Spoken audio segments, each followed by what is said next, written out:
عرض کیا ہے، دیکھنے کو یا نبی یوں تو کیا دیکھا نہیں، ہاں مگر محبوب کوئی آپ سا دیکھا نہیں۔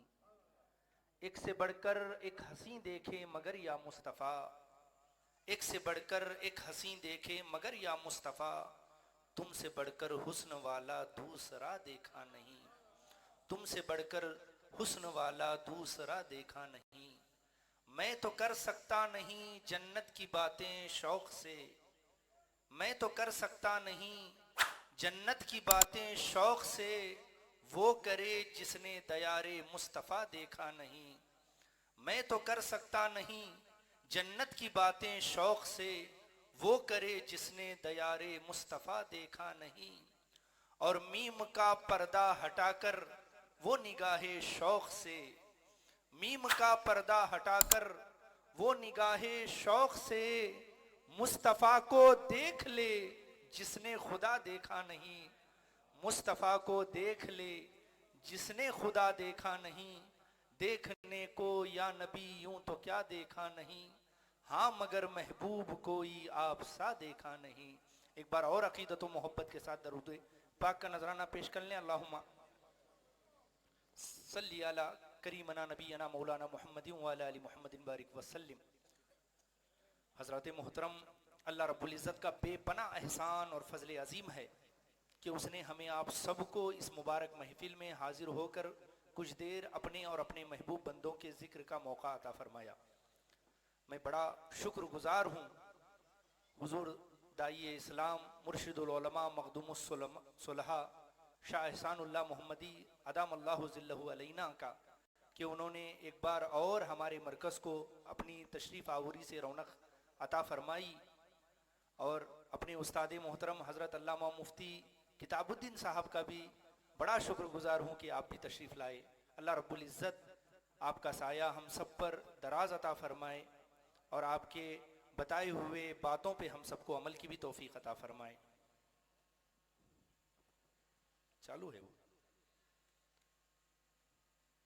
الحمدللہ 5ویں سالانہ جشن یوم صوفیہ و دستار حفظ و قرأت کے اس عظیم الشان جلسے کے انعقاد پر میں تحریک اہل سنت ندائے اسلام کے تمام اراکین، تمام کارکنان، تمام محبین مخلصین کا دل کی گہرائیوں سے انہیں مبارکباد پیش کرتا ہوں، اور اللہ رب العزت کی بارگاہ میں دعا کرتا ہوں کہ مولا کریم ہمیشہ اس نبوی مشن کے ساتھ ہمیں آپ سب کو منسلک رکھے، اور اس میں کی جانے والی محنت کو ہمارے لیے دنیا آخرت دونوں جگہ کامیابی اور کامرانی کا سامان بنائے۔ آمین یا رب العالمین بجاہ سید المرسلین۔ آج کی اس پرنور شب میں دو مبارک موقع آپس میں گلے لگ رہے ہیں۔ پہلا موقع ہے جشن یوم صوفیہ کا، جس میں ہم سب اللہ کے برگزیدہ بندوں کی بارگاہ میں، اور بالخصوص خواجہ خواجگاں فقر ہندوستان خواجہ معین الدین چشتی حسن سنجری غریب نواز سرکار کی بارگاہ میں خراج عقیدت پیش کرتے ہیں۔ اور دوسرا موقع جامعہ ندائے اسلام کے دو ہونہار بچوں نے قرآن مجید کو مکمل یاد کیا، پھر ایک بیٹھک میں پورے قرآن مجید کو سنانے کی سعادت حاصل کی۔ ابھی کچھ دیر بعد ان دونوں بچوں کے سروں پہ دستار حفظ کو باندھا جائے گا تاکہ یہ عمل ان کے حافظ قرآن ہونے کی دلیل اور سند بن جائے۔ ہو سکتا ہے کسی کی نظر میں اس بات کی بہت بڑی اہمیت نہ ہو، لیکن ہاں اس کی نظر میں اس بات کی بہت بڑی اہمیت ہے جو دل و جاں کے ساتھ اس مرکز سے وابستہ ہے، اور صرف وابستہ نہیں بلکہ بڑے ذوق اور شوق کے ساتھ وہ اپنے خون پسینے کی کمائی کو یہاں پر لگاتا ہے، اور اس یقین کے ساتھ لگاتا ہے کہ میں جو کچھ اپنے گھر پہ خرچ کروں گا وہ میرے وجود کے لیے ہوگا، اور جو کچھ میں اپنے بال بچوں پہ خرچ کروں گا وہ میرا فطری تقاضا ہے، وہ میری فطری ذمہ داری ہے۔ لیکن جو کچھ میں یہاں خرچ کروں گا وہ میری دینی ضرورت بھی ہے، دینی ذمہ داری بھی ہے۔ اس حیثیت سے جتنے بھی ادارے پہ خرچ کرنے والے لوگ ہوتے ہیں، کسی بھی ادارے پہ، ایسے لوگ ایسے مبارک دن کا بڑی بے صبری سے انتظار کرتے ہیں تاکہ ہم دیکھیں کہ ہماری کمائی کیا رنگ دکھاتی ہے اور کیا کمال دکھاتی ہے۔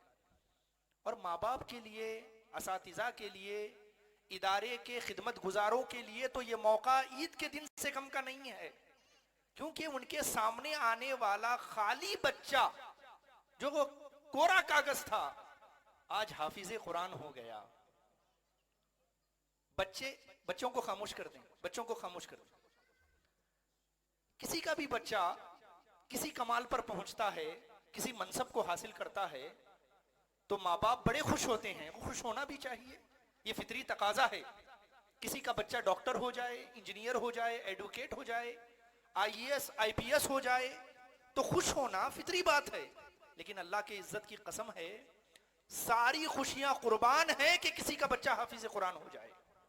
اور یہ بات میں مولوی ہونے کی حیثیت سے عقیدت میں نہیں بول رہا ہوں، اگر آپ حقیقت کو سامنے رکھ کر غور کریں گے نا تو اش کر اٹھیں گے کہ اتنے چھوٹے چھوٹے بچے جو آقائے دو جہاں صلی اللہ علیہ وسلم کا سب سے عظیم معجزہ ہے، اور اتنا بڑا معجزہ ہے جو کتابی شکل میں کم سے کم 700-800 صفحات پر مشتمل ہے، اور وہ بھی دوسری زبان میں ہے، اپنی مادری زبان میں نہیں، اس کو ایسا یاد کر لیا کہ کوئی کہیں سے پوچھے وہ پڑھنے کو تیار ہے، یہ بہت بڑی بات ہے۔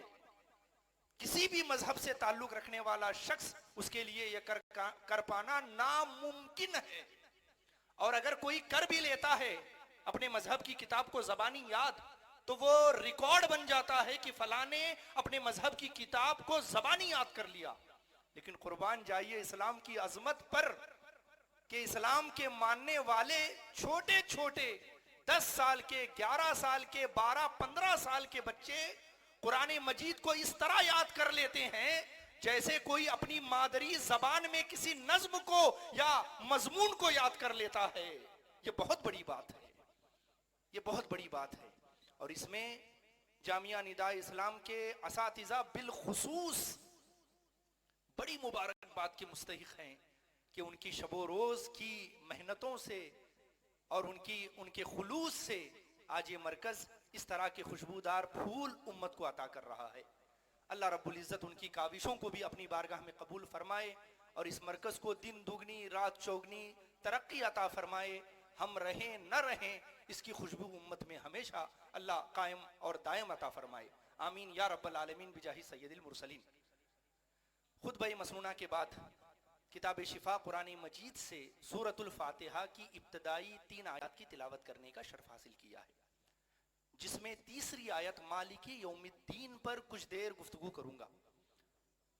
ویسے صبح سے اتنا بات کرتا ہوں، میں گھومتا ہوں کہ میرے کئی تقریریں صبح سے ہو جاتی ہیں، لیکن شیخ کی اگر دعا رہی تو کچھ دیر آپ حضرات کے سامنے گفتگو کرتا ہوں۔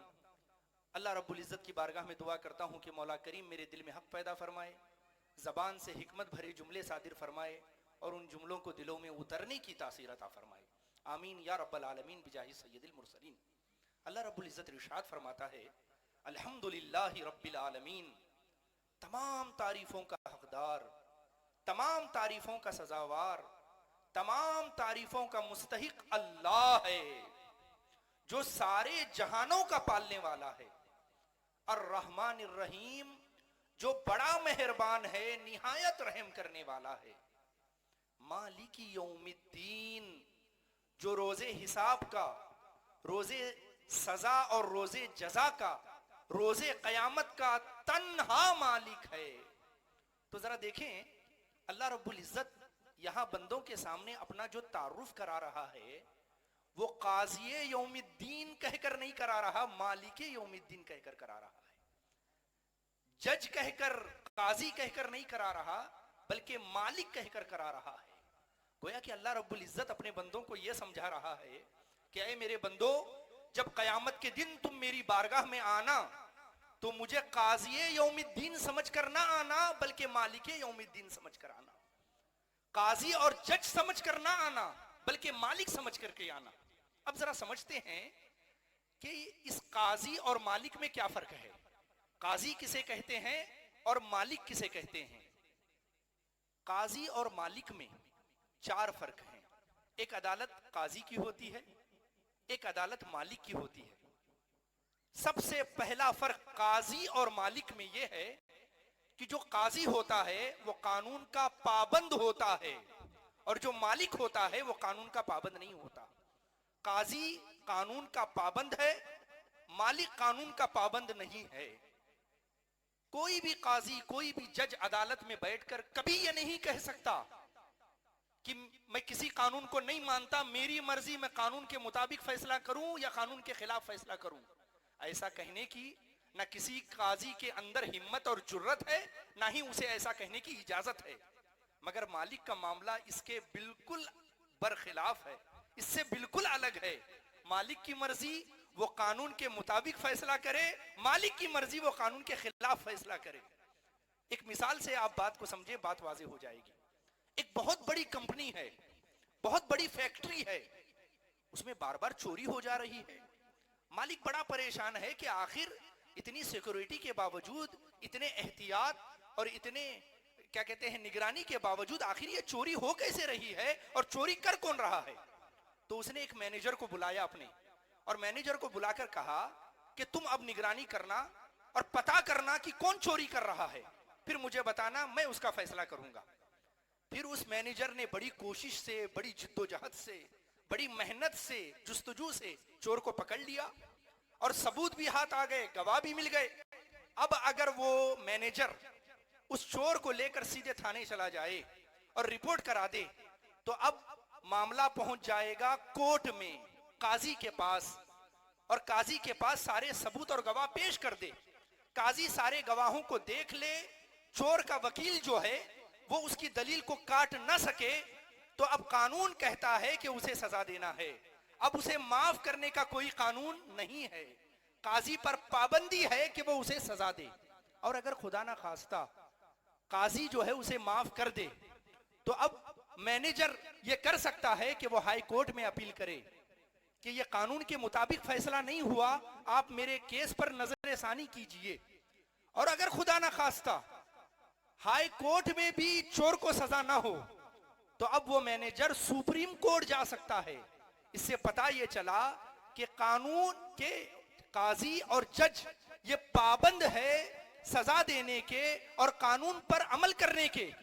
لیکن اگر معاملہ بدل جائے، جو مینیجر ہے وہ کیس کو کورٹ میں لے جانے کی بجائے سیدھے اس فیکٹری کے مالک کے پاس لے جائے، مالک کے سامنے حاضر ہو جائے اور اس کے سامنے گواہ بھی پیش کر دے، ثبوت بھی پیش کر دے، اور مالک جو ہے گواہوں کو سن لے، ثبوتوں کو دیکھ لے، اس کے باوجود کہے ٹھیک ہے میں اسے معاف کرتا ہوں، تو اب اس مینیجر کی ذرا بھی جرت نہیں ہوگی اس کے سامنے، مالک کے سامنے چو کر سکے، اس لیے کہ وہ قاضی کی عدالت تھی، یہ مالک کا دربار ہے۔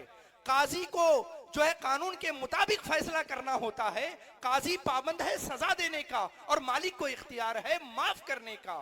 اور اللہ رب العزت قیامت کے دن فرما دیا، اور اس بات کو قرآن مجید میں اللہ کے سامنے بندوں کے سامنے اللہ نے پیش کر دیا، یغفر من یشاء ویعذب من یشاء اللہ واللہ واسع علیم۔ اللہ جسے چاہے گناہ کے سبب سزا دے دے، اور جسے چاہے ہزار گناہوں کے باوجود، فرشتوں کے نامہ اعمال کے پیش کر دینے کے باوجود، ہزار گواہوں کے باوجود جسے چاہے وہ معاف کر دے، اس لیے کہ جو قاضی ہوتا ہے وہ قانون کا پابند ہوتا ہے، اور جو مالک ہوتا ہے وہ قانون کا پابند نہیں ہوتا۔ تو یہ پہلا فرق ہوا۔ کیا فرق ہوا؟ جو قاضی ہے وہ قانون کا پابند ہے، اور جو مالک ہے وہ قانون کا پابند نہیں ہے۔ اب دوسرا فرق قاضی اور مالک کے درمیان یہ ہے کہ اگر کوئی مجرم خود قاضی کے پاس جا کر، خود جج کے پاس جا کر اپنے گناہ کا اعتراف کر لے، اقبال جرم کر لے، اور جا کر قاضی کے سامنے سرنڈر کر دے اور اپنے گناہ کو پر کنونس ہو جائے، تو کوئی قاضی، کوئی جج خوش ہو کر اسے معاف کر دے، ایسا کوئی قانون نہیں ہے۔ مثال کے طور پر ایک شخص نے بہت بڑا جرم کر دیا، بہت بڑا کرائم کر دیا. جب کرائم اس نے کر دیا، اس کے دل میں خیال پیدا ہوا، وہ سیدھے کورٹ آ کر اس نے سرنڈر کر دیا کہ جج صاحب، قاضی صاحب، فلاں غلطی مجھ سے ہو گئی ہے، فلاں گناہ میں نے کر دیا ہے، لہٰذا میں آپ سے معافی چاہتا ہوں، میں آج کے بعد کبھی یہ گناہ نہیں کروں گا. تو یہ سن کر قاضی خوش ہو کر اسے معاف کبھی بھی نہیں کر سکتا. کیوں؟ کیونکہ یہ دنیا کی عدالت ہے، لیکن مالک حقیقی کی عدالت ایسی نہیں ہے. مالک حقیقی کا دربار ایسا نہیں ہے، بلکہ اللہ رب العزت کا دربار ایسا ہے. خود اللہ رب العزت ارشاد فرماتا ہے، من تاب من بعد ظلمہ واصلح فإن اللہ یتوب علیہ.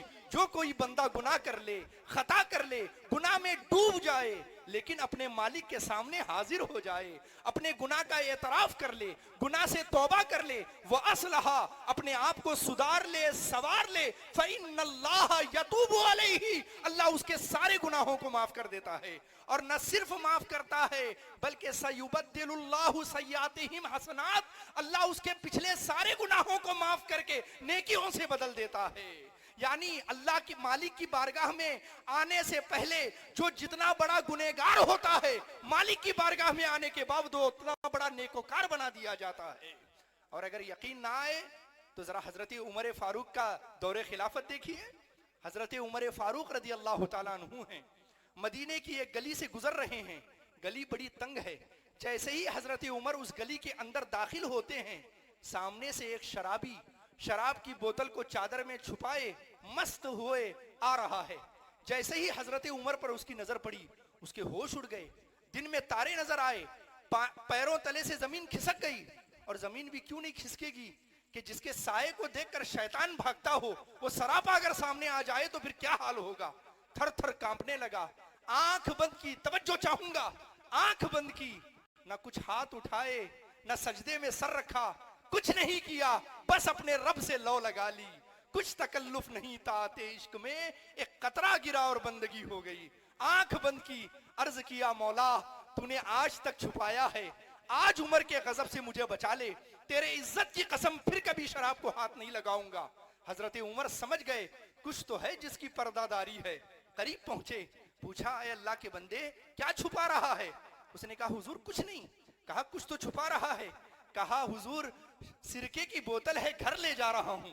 فرمایا ذرا دکھاؤ تو صحیح. اس نے کانپتے ہوئے ہاتھوں کے ساتھ بوتل اٹھا کر حضرت عمر کے ہاتھوں میں دے دی. حضرت عمر نے بوتل لی، اس کا ڈھکن کھولا، سونگ کے دیکھا تو واقعی وہ شراب کی بوتل سرکے سے بدل چکی تھی. اللہ رب العزت نے اس واقعے سے دنیا کو یہ بتا دیا کہ اے میرے بندو، جو رب شراب کی بوتل کو سرکے سے بدلنے پہ قادر ہے، کیا وہ رب تمہارے گناہوں کو نیکیوں سے بدلنے پہ قادر نہیں ہے؟ بس اس کی بارگاہ میں کوئی آ کے تو دیکھے، اقبال جرم کر کے تو دیکھے، سرنڈر کر کے تو دیکھے. ان اللہ یغفر الذنوب جميعا اللہ تمہارے کتنے گناہ کیوں نہ ہو، آسمان اور زمین کے برابر کیوں نہ ہو، وہ سارے گناہوں کو معاف کرتا ہے. تو دوسرا فرق ہے قاضی اور مالک میں. قاضی اقبال جرم کرنے والے کی سزا کبھی نہیں معاف کرتا، لیکن مالک جو اقبال جرم کرتا ہے اسے معاف بھی کرتا ہے، اسے درجات بھی عطا کرتا ہے. تو یہ دو فرق ہوئے. تیسرا فرق توجہ سے سنیں. تیسرا فرق قاضی اور مالک کے درمیان یہ ہے کہ جو قاضی کی عدالت ہوتی ہے، جو قاضی کا دربار ہوتا ہے اور جج کا دربار ہوتا ہے، جب اس میں کسی ایک بار کسی شخص کو مجرم مان لیا جاتا ہے، اسے سزا ہو جاتی ہے، پھر کبھی اس کا ریکارڈ صاف نہیں کیا جاتا، اس کا پچھلا ریکارڈ کبھی نہیں مٹھایا جاتا. بھلے اس نے اپنی سزا پوری کیوں نہ کر لی ہو، کبھی نہیں معاف کیا جاتا. مثال کے طور پر ایک شخص نے چوری کی، چوری کرنے کے بعد اس کا جرم ثابت ہو گیا، گواہ پیش ہو گئے، اسے سزا ہو گئی. لہٰذا سزا وہ کاٹ رہا تھا، اس کے اچھے بیہیویئر کی وجہ سے، اچھے اخلاق کی وجہ سے اس کی سزا بھی کم کر دی، اسے معاف کر دیا گیا، اسے بھیج دیا گیا، پوری سزا اس نے کر لی. لیکن جب بھی علاقے میں کوئی چوری ہوگی تو سب سے پہلے اسی کو بلایا جائے گا، اسی کو پکڑا جائے گا، اس کو بلا کر تفتیش کی جائے گی، پوچھ تاچھ کی جائے گی. کیوں؟ اس لیے کہ اس نے سزا تو پوری کر لی ہے، لیکن اس کا ریکارڈ صاف نہیں ہوا، اس کا ریکارڈ بے داغ نہیں ہوا، اس کے کیریکٹر پر وہ چوری کا پرانا داغ باقی ہے، لیکن مالک کی عدالت ایسی نہیں ہے، مالک کا دربار ایسا نہیں ہے۔ سنیے مالک کے دربار کی شان کیا ہے۔ آقا دو جہاں، فقر کون و مکان، آمنہ کے لال محمد مصطفیٰ صلی اللہ علیہ وسلم فرماتے ہیں التائب من الذنب کمن لا ذنب لہ، اے بندو اللہ کی بارگاہ میں سچی توبہ کرنے والا ایسا ہے جیسے اس نے گناہ کیا ہی نہیں ہے۔ اللہ اسے ایسا بنا دیتا ہے جیسے ابھی ماں کے پیٹ سے پیدا ہوا ہے۔ آقا دو جہاں ایک اور مقام پر فرماتے ہیں جب کوئی بندہ اپنے گناہ پر نادم ہوتا ہے، ندامت کر لیتا ہے، اللہ کی بارگاہ میں حاضر ہوتا ہے، اللہ سے معافی مانگتا ہے، اللہ اسے معاف کر دیتا ہے، تو آقا فرماتے ہیں کل قیامت کے دن جب وہ اٹھے گا تو اس گناہ کے بارے میں سوائے اللہ کے اور کوئی جاننے والا نہ ہوگا۔ تو جو دنیا کی عدالت ہوتی ہے، قاضی کی عدالت ہوتی ہے، اس میں کبھی بھی پچھلا گناہ معاف نہیں ہوتا، لیکن جو مالک کی عدالت ہے اس میں گناہ بھی معاف ہوتا ہے، اس کے کیریکٹر کو صاف بھی کر دیا جاتا ہے۔ اگر یقین نہ ہے تو ذرا حضرت موسیٰ علیہ السلام کے زمانے کو دیکھیے۔ حضرت موسیٰ علیہ السلام ہیں، بنی اسرائیل میں بڑا شدید قحط پڑ جاتا ہے، بڑا شدید، کئی سالوں سے بارش نہیں ہو رہی ہے، بارش کا قطرہ بھی نہیں برس رہا ہے، جانور پیاس سے مر رہے ہیں، بچے پیاس سے بلک رہے ہیں، زمین سے ایک اناج کا دانہ نہیں اگ رہا ہے، زمین آگ اگل رہی ہے، آسمان آگ برسا رہا ہے۔ امت حضرت موسیٰ علیہ السلام کی خدمت میں حاضر ہوتی ہے، عرض کرتی ہے حضور امت کا بڑا برا حال ہے، پوری قوم پیاس سے مری جا رہی ہے، حضور دعا کر دیں کہ اللہ بارش برسا دے۔ حضرت موسیٰ علیہ السلام نے فرمایا اچھا، کل فلاں میدان میں سارے لوگ جمع ہو جانا، دعائے استسقاء کی جائے گی، تم آمین کہنا۔ لہٰذا سارے لوگ حاضر ہو گئے، سارے لوگ پہنچ گئے۔ حضرت موسیٰ علیہ السلام ایک اونچی جگہ پر کھڑے ہوئے، کھڑے ہو کر اللہ کی بارگاہ میں انہوں نے ہاتھ اٹھایا کہ اے مولا تیرے بندے ہیں، بھلے گنہگار ہیں، سیاکار ہیں، لیکن ان پر رحم فرما، کرم فرما، ان پر رحم فرما۔ ابھی حضور دعا کر ہی رہے تھے حضرت موسیٰ علیہ السلام، دھوپ اور شدید ہو گئی، ایسا لگ رہا تھا جیسے آگ برس رہی ہے، لوگ اور پریشان ہو گئے۔ حضرت موسیٰ نے سجدے میں سر رکھ لیا، مولا میں تو یہاں پہ رحمت کی بارش لینے آیا تھا، تو اور غضب کا اظہار کر رہا ہے، مولا کرم فرما۔ اللہ نے وہی بھیجی کہ اے موسیٰ یہ جو لوگ تیرے ساتھ آئے ہیں اس میں ایک بندہ ایسا بھی ہے جس نے 40 سال سے مجھے ناراض کر رکھا ہے، جس نے 40 سال سے کبھی مجھے یاد نہیں کیا، 40 سال سے میری نافرمانی میں زندگی بسر کر رہا ہے، جب تک وہ اس مجمع میں ہے، ان لوگوں کے ساتھ ہے، پانی کی ایک بوند بھی میں ان پر برسانے نہیں والا ہوں، اگر وہ نکلے گا تب برساؤں گا۔ حضرت موسیٰ علیہ السلام نے سجدے سے سر اٹھایا، لوگوں کی طرف متوجہ ہوئے اور فرمایا کہ اے لوگو تمہارے درمیان ایک ایسا شخص ہے جو 40 سال سے اللہ کی نافرمانی کر رہا ہے، جو 40 سال سے رب کو ناراض کر رہا ہے، اسے غضب دلا رہا ہے، جب تک وہ شخص یہاں ہے اللہ کا فرمان ہے کہ وہ بارش کی ایک بوند بھی نہیں برسائے گا، لہٰذا وہ ہماری جان چھوڑے، قوم کی جان چھوڑے اور تنہا الگ ہو جائے۔ اب وہ شخص ہے، دائیں دیکھ رہا ہے، بائیں دیکھ رہا ہے، کوئی نکلنے کو تیار نہیں، اور اسے پتا چل رہا ہے۔ ایسی مومنٹ میں قرآن کہتا ہے کہ کسی مفتی سے فتویٰ لے دینے کی ضرورت نہیں، کسی دارالافتاء میں جا کر اپنے بارے میں پوچھنے کی ضرورت نہیں، یہ جو مفتی یہاں بیٹھا ہے نا یہ خود آپ کو بتا دے گا کہ آپ کتنے بڑے پانی میں ہیں، کتنے پانی میں ہیں، کتنی پانی کی گہرائی میں آپ گھسے ہوئے ہیں۔ اس شخص کو اس کا ضمیر اندر سے بتانے لگا۔ اب وہ شخص ہے، اس نے بھی نہ ہاتھ اٹھائے نہ سر زمین پہ رکھا، بس اپنی آنکھیں بند کر کے اپنے مالک کو یاد کرنے لگا، کچھ تکلف نہیں طاعت عشق میں، ایک آنسو گرا اور بندگی ہو گئی۔ عرض کیا مولا 40 سال سے تو مجھے چھپائے ہوئے ہے، میرا پردہ رکھے ہوئے ہے، لوگ مجھے صدر صاحب بلا کر کے بیٹھا رہے ہیں، لوگ مجھے عزت دار کہہ کر کے بلا رہے ہیں، مولا آج میں اگر اس مجمع سے باہر چلا جاؤں گا تو لوگ مجھے بہت گنہگار سمجھیں گے، لوگ مجھ پر ہنسیں گے، میری عزت کی دھجیاں اڑ جائیں گی۔ اب ذرا توجہ چاہوں گا، ایک آدمی اللہ سے توبہ اس لیے کرتا ہے کہ اسے اللہ سے حیا آ جاتی ہے، اللہ سے خوف آ جاتا ہے، یہ 1 نمبر کی توبہ ہے، اس میں کسی چیز کی مداخلت نہیں ہے۔ لیکن اگر کوئی مال کم ہونے کی وجہ سے، کاروبار نہ چلنے کی وجہ سے توبہ کرے، یہ بھی توبہ ہے، لیکن یہ 2 نمبر کی توبہ ہے۔ ذرا 2 نمبر کی توبہ کا حال دیکھیے اور 1 نمبر کی توبہ کا اندازہ آپ خود لگا لیجئے. وہ اپنی عزت بچانے کے لیے اللہ کی طرف متوجہ ہے، اللہ کو راضی کرنے کے لیے نہیں. اللہ سے توجہ لگا کر التجا کی، مولا جس طرح 40 سال سے میرا پردہ رکھا ہے آج بھی میرا پردہ رکھ لے، تیری عزت کی قسم پھر کبھی تجھے ناراض نہیں کروں گا. ابھی دعا پوری بھی نہیں ہوئی تھی، اب باران رحمت نے گھیر لیا اور جم کر بارش ہونے لگی. اتنی بارش ہوئی کہ جل تھل ہو گیا. حضرت موسیٰ نے پھر ہاتھ اٹھا دیے کہ اے میرے مولا، تو نے کہا تھا ابھی ابھی جب تک وہ شخص باہر نہیں نکلے گا بارش کا ایک قطرہ بھی برسنے والا نہیں ہے، اور میں دیکھ رہا ہوں نہ کوئی اندر آیا ہے نہ کوئی باہر گیا ہے. آخر یہ معاملات کیسے بدل دیے؟ اللہ رب العزت نے فرمایا جس کے لیے روکی تھی اسی کے طفیل برسا دی ہے، جس کی وجہ سے بارش نہیں دے رہا تھا اسی کی وجہ سے بارش کر رہا ہوں. ذرا دل پہ ہاتھ رکھ کر کے بتائیے، ہم اور آپ بھی اتنی جلدی اسٹیٹس نہیں بدلتے جتنا وہ قریب اتنی جلدی اسٹیٹس بدل رہا ہے. اور ذرا دل پہ ہاتھ رکھ کر کے بتائیے، باپ بھی اتنی جلدی معاف نہیں کرتا، استاد بھی اتنی جلدی معاف نہیں کرتا، پیر بھی اتنی جلدی معاف نہیں کرتا، اور ماں جس کے رحم کی کوئی مثال نہیں ہے وہ بھی اتنی جلدی راضی نہیں ہوتی جتنی جلدی ہمارا رب ہم سے راضی ہو جاتا ہے. وہ ہم پہ رحم فرمانے کو تیار ہوتا ہے. اللہ رب العزت نے فرمایا جس کی وجہ سے بارش روکی تھی اسی کی طفیل بارش کی ہے، اسی کی طفیل بارش کی ہے. حضرت موسیٰ نے عرض کیا مولا میں دیکھنا چاہتا ہوں وہ بندہ کون ہے.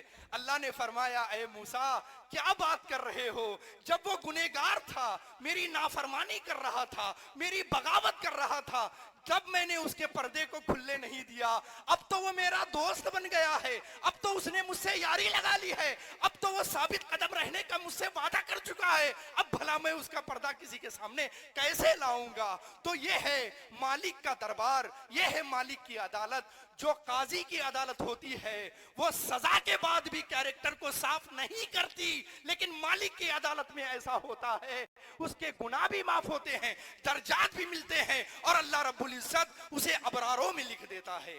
تو یہ 3 فرق ہو گئے، 3 فرق ہو گئے. وقت میرا ہو گیا، بس آخری جو چوتھا فرق ہے قاضی اور مالک کے دربار میں، جو آج کے موضوع کا، آج کے خطاب کا اصل جو ہے آپ حضرات کے سامنے مقصد ہے پیش کرنے کا.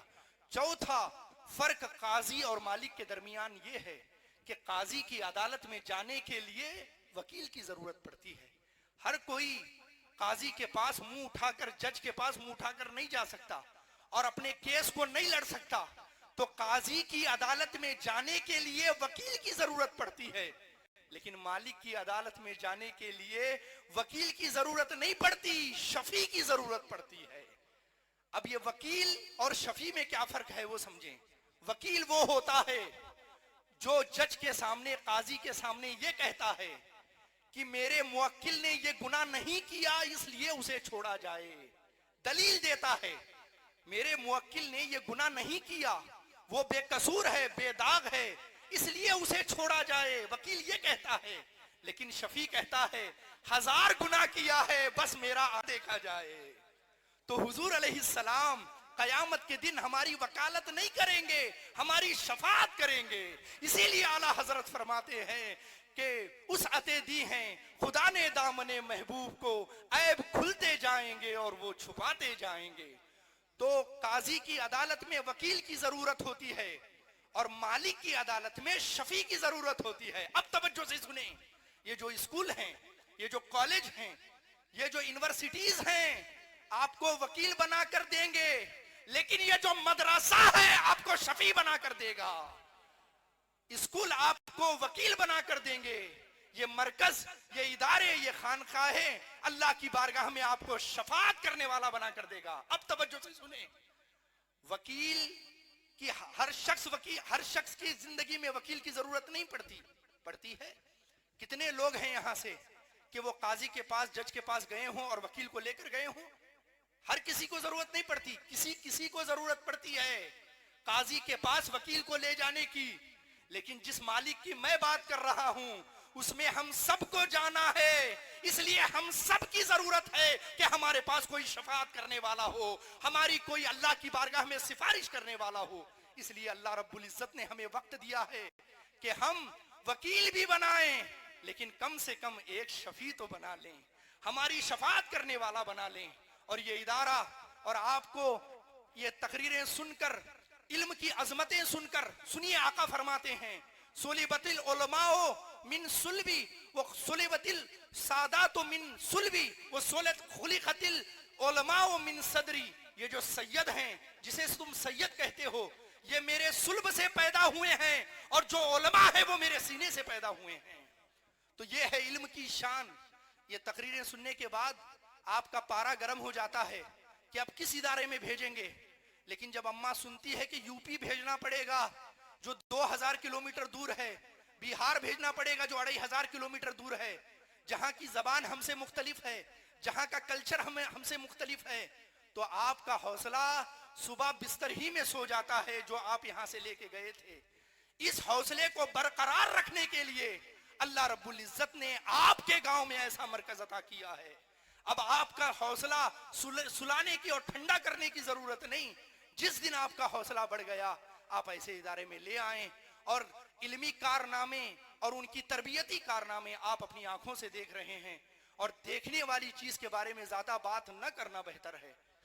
میں بس دعا کرتے ہوئے اپنی گفتگو کو ختم کرتا ہوں کہ اللہ رب العزت جن لوگوں نے بھی جس طرح سے بھی اس میں خدمت کی ہے، خدمت کر رہے ہیں، خدمت کا حوصلہ رکھتے ہیں، اللہ رب العزت ان کی خدمت کو اپنی بارگاہ میں قبول فرمائے، ان کاوشوں کو اپنی بارگاہ میں قبول فرمائے، اور اس محنت کا صلہ دنیا آخرت میں اپنی شان کے لائق عطا فرمائے۔ آمین یا رب العالمین بجاہ سید المرسلین۔ استغفر اللہ ربی من کل ذنب و خطیئۃ واتوب الیہ وما علینا الا البلاغ۔ السلام علیکم۔